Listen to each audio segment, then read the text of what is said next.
So basically it's a very unique bike. I think I couldn't, without lying, saying that there is 2, maybe 3 bikes existing in the world. So it's very unique. And what it is a KTM 250 from 1988, and it's a factory prototype bike. And that time basically, yeah, the big thing and the major thing with this bike that KTM went from a reed valve on the cylinder into the crankcases.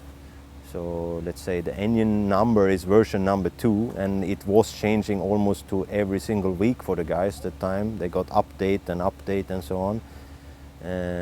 So everything is basically a lot of welding and grinding and stuff like that. There was no original gaskets and stuff. I had to make all this by hand.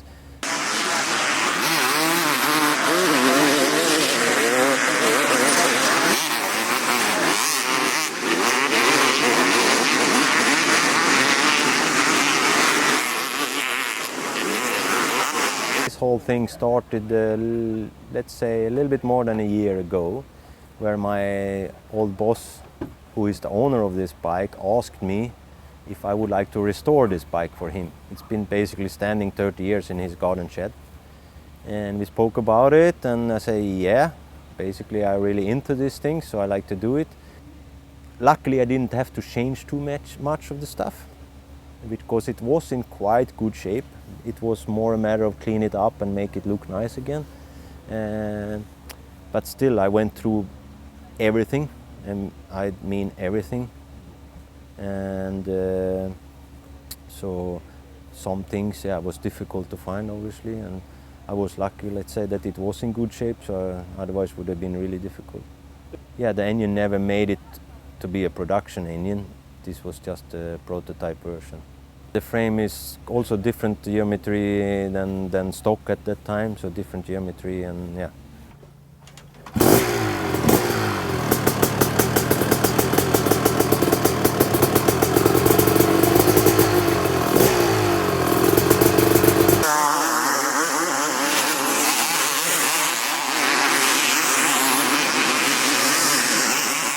Of course, I made a service on it, but I did not change. It's not much you can change, first of all, especially on the forks, but I just serviced it, make it look good, and that's it. So I didn't change anything. And we tried, that was also the goal, not to try to change anything. We wanted to keep it exactly like it was when he put it in the garden shed. But so I ended up with having a exhaust pipe, silencer, and the throttle command or grip is not original. Basically the rest is original. So how did of course I changed the plastic, but Toby had spare plastic saved, luckily, so things like that. And basically the exhaust, I have the original pipe, but it of course was quite dented and not broken, but well, let's say it would be nice to have a new one.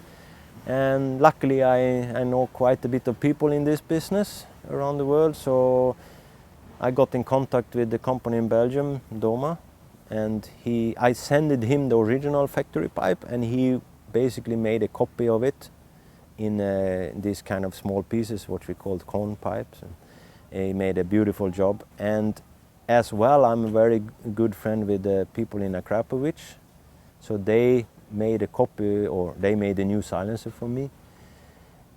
Basically we didn't plan to have a new pipe and silencer on the bike, but we thought it's good coming here, do the race, because the silencer was really worn out and broken many times, so it would be a shame to come here and have something getting broken straight away. So the plan is, after this race, the old stuff goes back on. Basically the fuel tank is very special, because on this bike they used a 4-stroke fuel tank, and as well as the seat and the radiator shrouds. But the fuel tank was a special thing made together with a service. So the outside of the fuel tank is from the 4-stroke, and the inside part, what you can't see, is from the 2-stroke, to make a match. So it's very unique. And yeah, front fender, front number plate is basically same as stock, and the side panels and the rear fender is also same as stock, but to make it fit to the aluminium subframe and airbox, you have to cut half of the plastic away and make it fit, and so it's all handmade basically. Yeah, this one in particular was raced by the Swedish rider Peter Hansson, and he was obviously the factory rider on the team that year, together with Heinz Kinigadner. So these two guys was the riders that year. And unfortunately first Heinz got injured quite early in the season, and Peter as well later on. So if I'm not wrong, later in the season also Trampas Parker got to ride this bike, but not what we can see here. It was an, let's say, at that time the bike was already so many updates on it and changed, so it looked a bit different as well that time. Compared to a modern bike, very different of course. The balance of the bike is totally different. But the big difference is fork is really soft compared to a modern bike. And the shock is actually not too bad, but it's basically the balance of the bike is really rear end tall and fork is super soft, let's say. But that was the style that years, and now it's quite opposite now these days basically. Yeah, the rear, you want to have the rear low and the fork really hard on the modern bikes for the big jumps and stuff. Everybody put wider foot pegs, different clutch adjuster, obviously suspension. They try to update it in the way you can, because it's also not possible to put a modern fork in all the bikes. But that's not really how I would like. I mean, I don't like to do it like that. It should be really like it was. Yes, it's not funny to ride with a 1 centimeter wide foot peg, but I mean the boys was riding with that 30 years ago, so it's nice to actually feel how it was.